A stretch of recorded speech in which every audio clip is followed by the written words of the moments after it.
என்கிட்ட எனக்கு ரொம்ப புடிச்ச விஷயமே என்னோட ஹேர் தான்.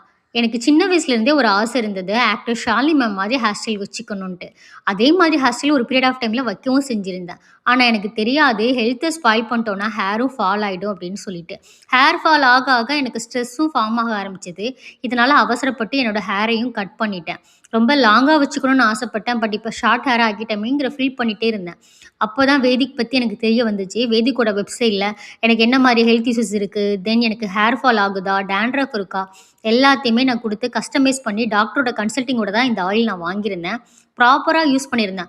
ஆயில் யூஸ் பண்ணிட்டு, மசாஜ் குடுத்து, தென் சீரம் யூஸ் பண்ணி, shampoo and conditioner, hair pack எல்லாத்தையும் யூஸ் பண்ணும்போது, எனக்கு இருந்த ஹேர் ஃபால்லாம் ஸ்டாப் ஆகி, அகைன் ஹேர் வந்து நல்லா ரீக்ரோத் ஆக ஆரம்பிச்சது. எனக்கு ஒர்க் ஆச்சு. உங்களுக்கும் ஒர்க் ஆகணும்னு அவசியம் இல்ல. நீடட்னா வெப்சைட்ட விசிட் பண்ணி பாருங்க. திரும்பவும் எனக்கு ஆக்டர் ஷாலினி மேம் மாதிரி நல்லா அடர்த்தியா இந்த கூந்தல் வளருதா அப்படிங்கிறத பொறுத்திருந்து பார்ப்போம். Thank you.